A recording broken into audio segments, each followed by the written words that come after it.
Bonjour à tous.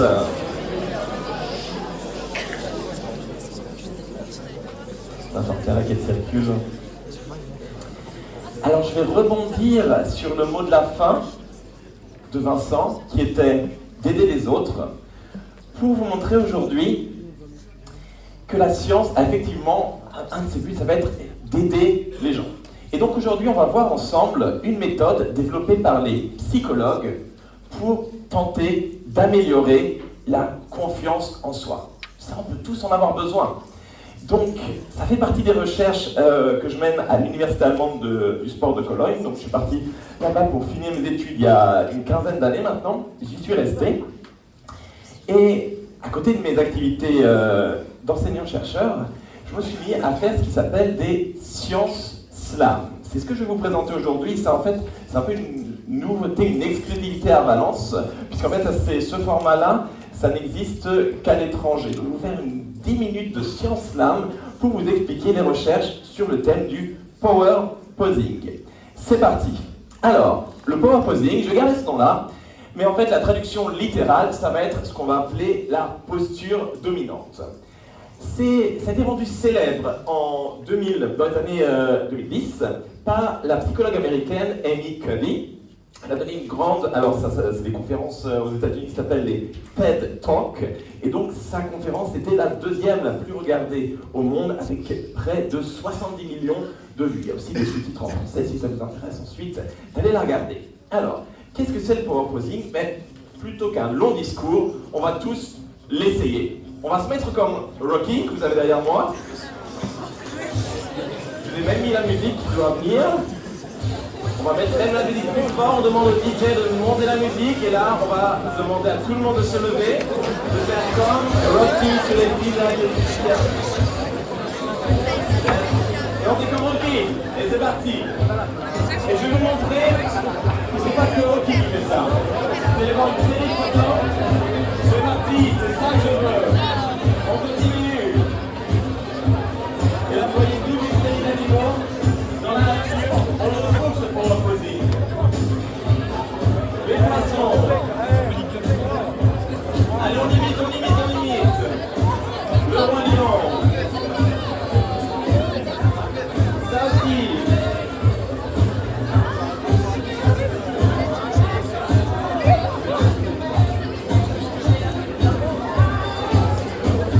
Et voilà.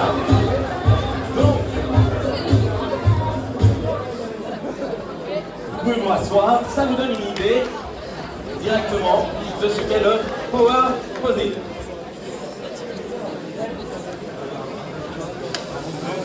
Alors les chercheurs, quand ils font leurs recherches en laboratoire, après ils doivent écrire des bons textes pour raconter leurs recherches, et donc là on voit une petite capture d'écran de l'article écrit par la psychologue Amy Cuddy. Et en fait ça va être notre fil rouge aujourd'hui. Je vais vous raconter l'histoire de Amy. Donc je vais vous prendre ça en français, ça va être plus simple pour moi aujourd'hui, pour vous aussi. Donc vous dites c'est Amy, c'est Amy, c'est comme votre ami, et Dana c'est comme la tribu. Bon, je m'attendais à ce qu'il n'y ait que les plus de 30 ans qui comprennent ma référence aujourd'hui, mais peut-être que ça va parler à d'autres personnes. Donc, le power posing, c'était comme la révolution de la psychologie. Et donc, vous l'avez compris, c'est adopter cette posture dominante, et ça, on va l'opposer à ce qui s'appelle une posture de soumission, une posture non dominante. Et alors, qu'est-ce que ça donne, ça ? Qu'est-ce que ça provoque d'adopter cette posture dominante? Alors notamment, on l'a testé sur la prise de risque. Et on a vu que les gens qui faisaient ce power posing, ils avaient tendance ensuite à prendre plus de risques. Ensuite, ça a tendance aussi à augmenter la sensation de pouvoir. Je me sens fort quand je fais ce power posing. Intéressant parce qu'un jour, vous aurez à passer par cette case-là, entretien d'embauche. Les chercheurs ont montré que pour les participants qui faisaient 2 minutes de power posing avant de se présenter devant le jury, les personnes qui menaient l'entretien d'embauche, ils avaient plus de chances d'être pris parce qu'ils dégageaient une confiance en eux-mêmes qui était supérieure aux autres candidats. C'est pas mal quand même. Et alors peut-être pour les sportifs, et ça peut peut-être intéresser tout le monde, si je le faisais à ce power posing avant des tests d'effort, avant de faire mon sport, avant quelque chose qui pouvait provoquer de la douleur, et ben j'allais pouvoir tenir plus longtemps. Ça augmentait mon seuil de tolérance à la douleur. Alors là, je vous liste quand même une série de caractéristiques plutôt intéressantes. Et ce qui était intéressant aussi, c'est que les chercheurs sont allés voir dans le corps ce qui se passait pour expliquer ces résultats. Ils ont notamment regardé avec la testostérone, qui est cette hormone qui va refléter la dominance, la capacité à s'imposer. Et donc, on a vu qu'avec la testostérone, eh bien, ça avait tout simplement tendance à l'augmenter. Et on a une autre hormone qui sert en condition de stress, qui est sécrétée en condition de stress, c'est le cortisol. Et là, au contraire, on a une diminution de la sécrétion de cortisol. Ça veut dire en fait qu'on va être moins stressé quand on a fait le power posing avant. Pas mal. C'est un petit peu la mine d'or de la psychologie, comme avec Picsou. On avait vraiment l'impression d'avoir trouvé une potion magique. En fait, c'était un petit peu comme devenir un meilleur vous, un vous 2.0. Mais est-ce que c'était peut-être aussi trop beau pour être vrai? Et là, je vais vous emmener avec moi dans les coulisses de la recherche scientifique. On va voir comment ça se passe de faire de la science, de fabriquer de la science, comme on vous a dit tout au début. Et je vais vous parler de cette lune de miel entre Dana, la tribu, et Amy, qui a eu une fin. C'est triste. Faites un message.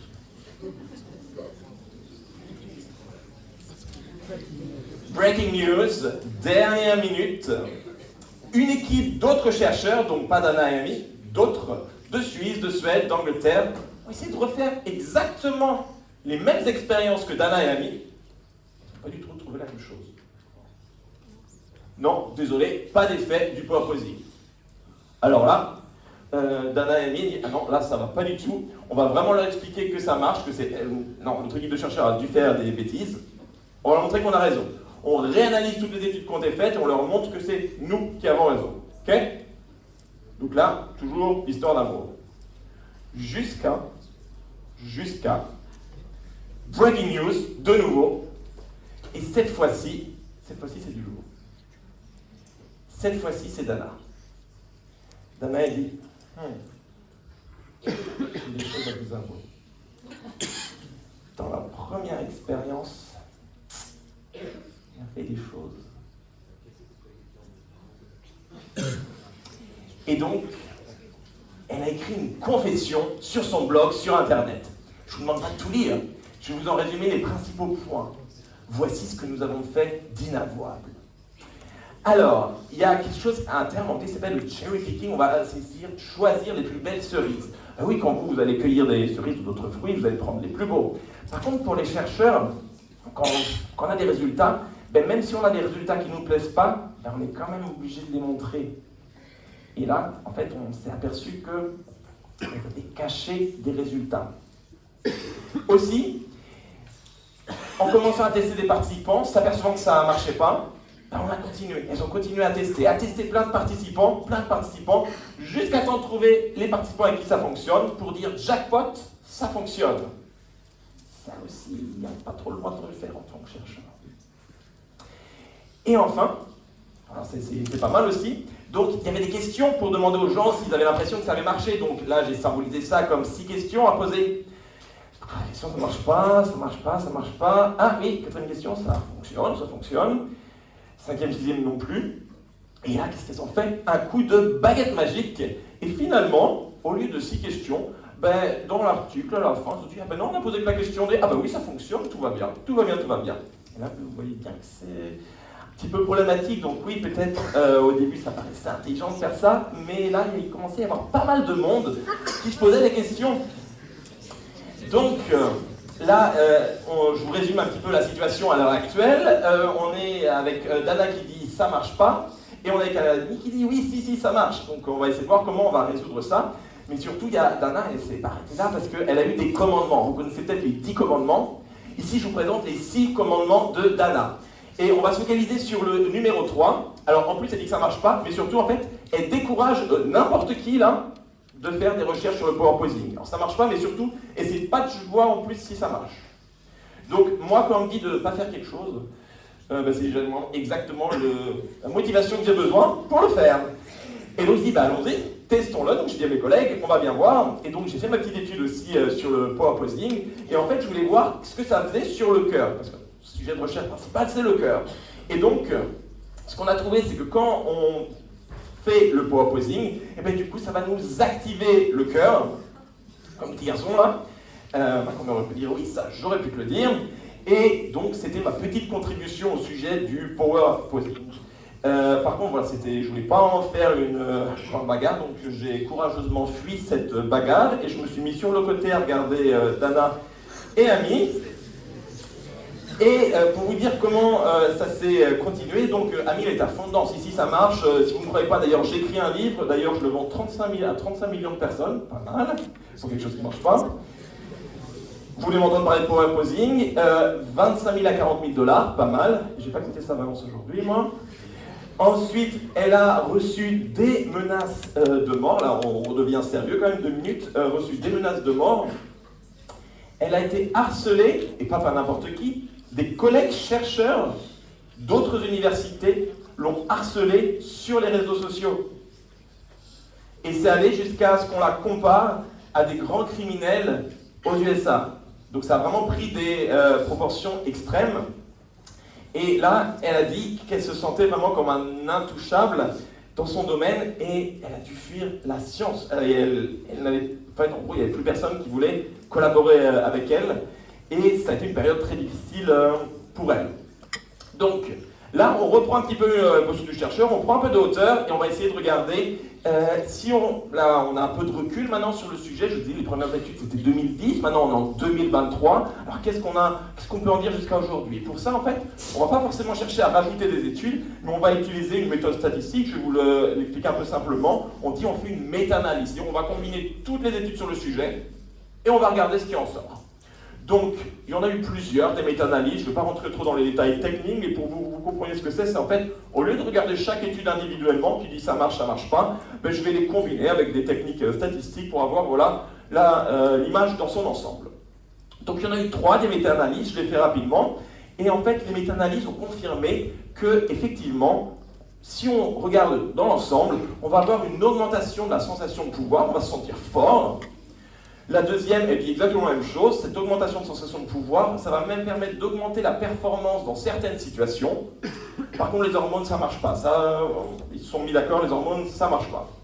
Et la dernière méta-analyse, il y en a eu 3, et ça redit exactement la même chose, que le pouvoir, la sensation de pouvoir, ça marche, la performance aussi, dans certaines situations, ça marche, mais là encore, les hormones, plus très fort. Donc, si on résume le tout, il y a Ami qui peut dire quand même à la fin, j'avais raison, il y a quand même quelque chose qui marche avec mon power posing. Mais il y a Dana qui dit, ok, mais vraiment c'était comme ça. Donc, voilà, j'ai pas eu le fin mot de l'histoire entre elles, elles ne se parlent plus aux dernières nouvelles, en tout cas publiquement. Mais si je vous résume pour nous, ce que ça veut dire par rapport à la confiance en soi, c'est que oui, si on fait ce power posing, et si en plus on s'imagine, par exemple, dans une position de victoire, de gagner une course, une compétition, quelque chose comme ça, là on va pouvoir avoir des effets. Mais si on pense à rien de spécial, là, c'est là où les effets ne vont pas forcément apparaître. Donc, comme on a les JO de Paris qui approchent l'an prochain, vous êtes tous au courant, je vous ai proposé un plan d'entraînement avec le power posing. On y va, donc ça c'est votre plan d'entraînement pour les JO, et donc on va s'entraîner à faire différentes positions. Et ça, je l'ai testé avec mes étudiants en Allemagne, vous allez voir les résultats de cette petite expérience. Donc, j'ai commencé avec Napoléon. Bon, Napoléon en Allemagne, ça marche pas très bien. J'ai continué avec César, là non plus. J'ai fait Superman, je dis c'est interculturel. Donc, on est parti avec Superman numéro 1. Le numéro 2. Pas plus de succès avec le numéro 3. Je dis, bon, on va essayer avec les hommes politiques. On fait Donald, non. Ok, avec la visite en Chine, non plus. Avec, voilà, je vous ai fait du franco-allemand aussi aujourd'hui, avec Angela. Non, pas tellement. C'est le chancelier actuel, M. Scholz. Là non plus, on a fait mieux en tant que power posing. Et non, vraiment ça marche pas, il nous faut un nouveau plan là. Donc là, j'ai choisi de partir sur des sportifs. Et là, ça va peut-être vous parler, les sportifs qui font du power posing. On a eu Usain Bolt par exemple. Là, ça commence à mieux marcher. On a Serena. On a Kylian. Et on a le haka, Coupe du monde de rugby. Ça commence à vous parler, parce que le haka, c'est rien d'autre que du power posing, quand on essaye d'impressionner l'adversaire avant de commencer la compétition. Voilà, donc ça c'est le plan d'entraînement à suivre pour les JO 2024 pour augmenter la confiance en nous-mêmes. On finit bien sûr avec le Cristiano. Eh oui. Voilà. Et donc, pour que ce message reste bien dans toutes les têtes, je vous ai préparé, spécialement pour Valence aujourd'hui, une petite chanson pour que vous gardiez bien ce power posing en tête. Ça vous explique pourquoi il est important. Le message, on va le garder assez simple, ça va être de faire un V avec les bras. Tout le monde a compris, on fait un V avec les bras. Et donc, sur le refrain, on m'a dit que j'avais une chorale de 400 personnes au jeu à Valence, donc je la prends, et donc ça va être du wow sur les refrains. Donc, je t'ai mis les paroles là, on va s'assurer que tout marche, et les bons à technique, c'est parti. Enlevez les bras, exclusivité à Valence pour vous aujourd'hui, donc ça va être le power posing. On peut se lever.